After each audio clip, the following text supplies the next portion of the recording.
সবাইকে সালাম ও শুভেচ্ছা। আমার চ্যানেলে স্বাগত জানাচ্ছি।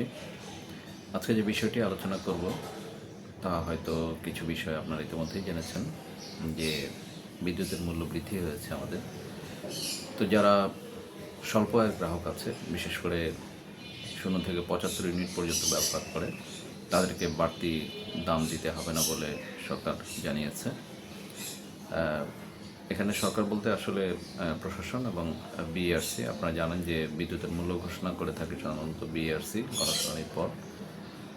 আর সরকারের পক্ষ থেকে মানে বিদ্যুৎ বিভাগের পক্ষ থেকে অনুরোধ জানানো হয়েছিল যে যারা লাইফলাইন গ্রাহক আছে, মানে স্বল্প আয়ের গ্রাহক আছে, তাদের যে বিদ্যুতের দাম বাড়ানো হয়েছে সেটা যেন প্রত্যাহার করে নেওয়া হয়। এবং সরকারের অনুরোধের প্রেক্ষিতে বিইআরসি সেটা প্রত্যাহার করে নিয়েছে। অর্থাৎ 0 থেকে 75 ইউনিট গ্রাহকের যে বিদ্যুতের খরচ হতো সেটা আগের মতোই হবে। এখানে তাদের খরচ আর বাড়বে না। তো এটা করার মূলত উদ্দেশ্যটা কি? উদ্দেশ্য হচ্ছে যে সরকার চাইছে যারা স্বল্প এবং দরিদ্র আয়ের মানুষ আছে তাদের জীবনের যেন চাপ কিছুটা কমে, সেইটার উদ্দেশ্যেই মূলত এই বিদ্যুতের বাড়তি দামটা প্রত্যাহার করা হয়েছে। কিন্তু একটি বিষয় সবসময় সবাইকে নাড়া দেয়, সেটি হচ্ছে যে আসলে এই যে ক্রমবর্ধমান জীবনযাত্রার ব্যয় বেড়ে চলা, সেই জীবনযাত্রার ব্যয় বৃদ্ধিতে আসলে সবচেয়ে বেশি চাপে কারা আছেন? যারা নিম্ন আয়ের মানুষ নাকি যারা মধ্য আয়ের মানুষ? আবার মধ্যের ভিতরে মধ্যম আয়ের মানুষরা আছে। আমরা যদি একটা এভারেজ চিন্তা করি যে এই শহরে বা বড় শহরগুলোতে যাদের মাসিক আয় 50 থেকে 60 হাজার টাকা, তাদেরকে যদি আমরা মধ্যম আয়ের শ্রেণীতে ফেলি, তাহলে তারা কতটা স্বস্তির ভিতরে আছে? আসলেই কি তারা স্বস্তিতে আছে? মানে একটু তুলনামূলক বিশ্লেষণ করলে হয়তো বিশ্লেষণটা কারো কাছে একটু খারাপ শোনাতে পারে যে এটা কেমন কথা, যারা দরিদ্র মানুষ তারা তো সবসময় কষ্টেই থাকে। হ্যাঁ, সত্যিকার অর্থেই তারা কষ্টে থাকে, কিন্তু মানুষের যে এই যে শ্রেণী বিভাজন, নিম্ন আয়, মধ্যম আয় বা মধ্যম আয়, উচ্চ আয়, এই শ্রেণী বিভাজন অনুযায়ী মানুষের ভিতরে কিন্তু চাহিদারও মানে ভিন্নতা আছে। যিনি স্বল্প আয়ের মানুষ, তার এক ধরনের চাহিদা, এক ধরনের ব্যক্তিগত জীবন, পারিবারিক জীবন তিনি লিড করেন। যারা মধ্যম বা মধ্যম আয়ের মানুষ, তারা এক ধরনের জীবন লিড করেন, আর যারা উচ্চ আয় তাদের এক ধরনের জীবন লিড করা হয়।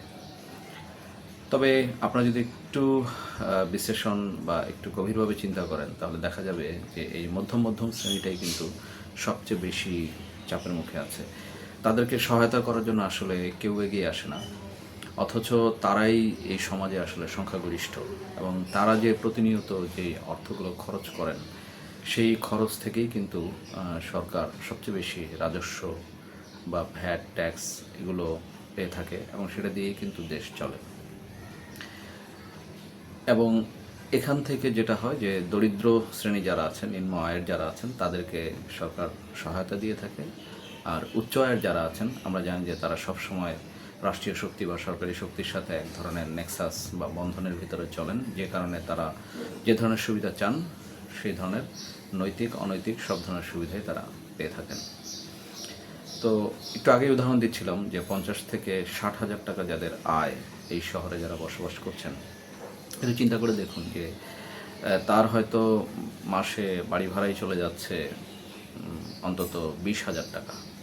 বাকি যেই টাকা থাকছে, সেই টাকা দিয়ে আসলে তিনি কিভাবে সংসার পরিচালনা করছেন? এই যে জ্বালানি তেলের দাম বাড়লো, এরপরে বিদ্যুতের দাম বেড়ে গেল, এলপিজির দাম বেড়েছে 2 দফা। তো সব মিলিয়ে এই যে মূল্যবৃদ্ধির যে খরচটা, সেই খরচটা তো মানে সবচেয়ে বেশি আসলে যে মধ্যম আয়ের যারা আছেন তাদের ভিতরে পড়বে। কীভাবে পড়বে আপনি চিন্তা করেন যে ওনারা চাইলে এখন যে বাসায় ভাড়া বাসায় থাকছেন, এই বাসা কিন্তু ওনারা পরিবর্তন করে কম দামে বা কম খরচের বাসায় কিন্তু যেতে পারবেন না। কারণ সেখানে তার ছেলেমেয়েরা বা তার বাবা মা যদি সঙ্গে থাকে, তারা কিন্তু সেখানে অভ্যস্ত হবে না। এর চেয়ে কম আয়ের বাসায় বা কম ভাড়ার বাসায় যদি তারা যান, তাহলে যে পরিবেশ তারা পাবেন সেই পরিবেশের সাথে তারা কিন্তু খাপ খাইতে পারবেন না। কিন্তু বিপরীতে নিম্ন আয়ের যারা আছেন, তারা চাইলে হচ্ছে তাদের কিছু চাহিদা বা কিছু যে প্রয়োজনীয়তা আছে সেগুলো কিন্তু তারা কাট করতে পারবেন। কিন্তু মধ্যম আয়ের মানুষ কিন্তু আসলে সেটা সহজে পারেন না।